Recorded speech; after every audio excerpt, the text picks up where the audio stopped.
महाराज हम और आप कहते हैं कि कलयुग आ गया, कलयुग आ गया, घोर कलयुग आ गया, घोर कलयुग। कहां कलयुग आया? कलयुग की आयु कितनी है? मान लीजिए कलयुग एक इंसान है, उसकी आयु कितनी है? कोई जानता है यहां पर कलयुग की आयु कितनी है? 4,32,000 ये कलयुग की आयु है। अभी कितने वर्ष हुए हैं? 5,115 वर्ष।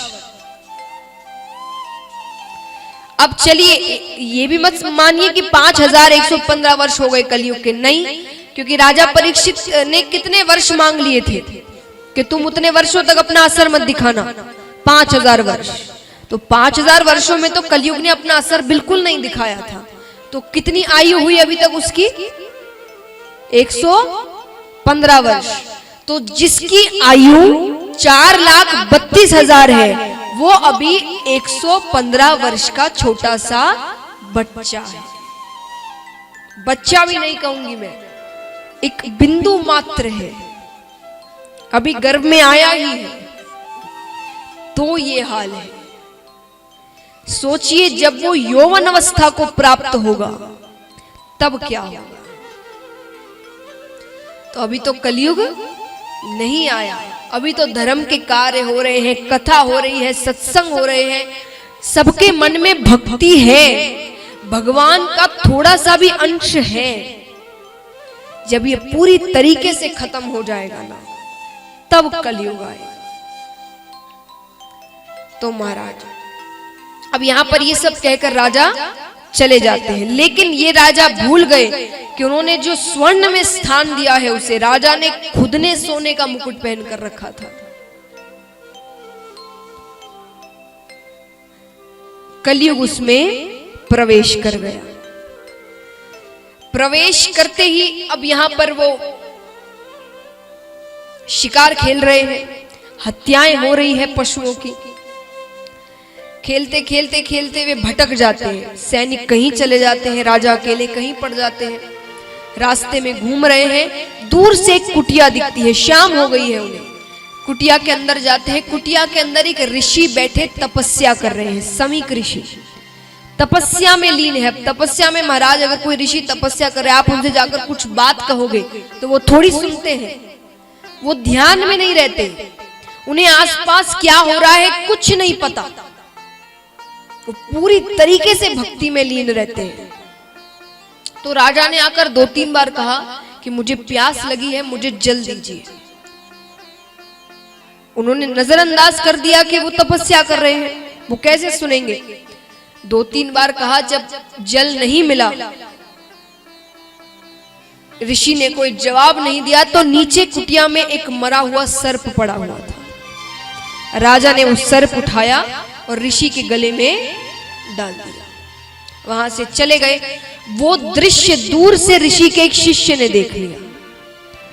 उन्होंने ऋषि के बेटे से जाकर कहा कि अब नाम तो नहीं पता वो कौन था, पर दिखने में कोई राजा जैसा लग रहा था, उसने तुम्हारे पिताजी के गले में मरा हुआ सर्प डाल दिया। बिना सोचे समझे जाने बेटे ने वही खड़े खड़े कह दिया कि जिसने भी ये हरकत की है मैं उसे श्राप देता हूं, अगले 7 दिनों में तक्षक नाग के डसने पर उसकी मृत्यु हो जाएगी।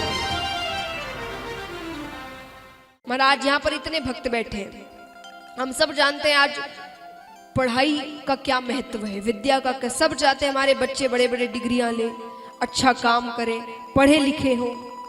आप जो भी डिग्री लेते हैं, किसी भी क्षेत्र में गए आप, कॉमर्स हो, साइंस हो, सब में फॉर्मूले होते हैं कि नहीं? कॉमर्स में जो अकाउंट्स के सीए करते हैं आप, सब में फॉर्मूले होते हैं। आप प्रश्न देखते हैं, आपको पता है किस फॉर्मूले से ये प्रश्न हल हो जाएगा। अब एक बात बताएं, आप उस जो फॉर्मूला है उसे 1 बार पढ़ ले, 2 बार पढ़ ले, 3 बार पढ़ ले, 4 बार पढ़ ले, 50 बार पढ़ ले, 100 बार पढ़ ले, हल निकल आएगा? हल कैसे निकलेगा? सॉल्व करने से, उसे प्रैक्टिकली सॉल्व करने से आपका हल निकल आएगा। तो श्रीमद् भागवत कथा एक बार सुन ले, 2 बार सुन ले, 50 बार सुन ले, 100 बार सुन ले, हल निकल आएगा। उसे जब तक जीवन में उतारोगे नहीं तब तक कल्याण नहीं होगा। श्रवण चिंतन मनन, हम कथा सुनते हैं, 4 घंटा हमने कथा सुनी, अच्छे से सुनी, खड़े हुए, कपड़े झाड़े, जो भी चीजें सुनी थी सब झाड़ कर घर चले गए, घर के कामों में लग गए, सब भूल गए। तो पार्षद कहते यहां जितने भक्त थे सबने यही किया सिवाय धुंधकारी जी के। वो कथा खत्म होने के बाद पूरे दिन उस कथा के बारे में सोचते, क्या क्या बातें हुई, फिर रोते, प्रायश्चित करते कि मुझे क्या करना था, मैंने क्या किया। ऐसे करते करते उनके सारे पाप धुलते गए और अंत में जब सारे पाप खत्म हो गए तब उनके लिए पुष्पक विमान आया। तो अपने जीवन में उन बातों को उतारना पड़ेगा।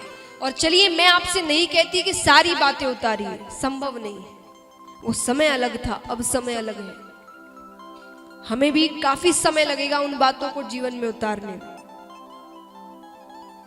तो महाराज, तो केवल सुनने से पुष्पक विमान नहीं आएगा, उन बातों को जीवन में उतारना होगा। कोई 1-2 बात भी जीवन में उतार लो तो कल्याण हो जाए।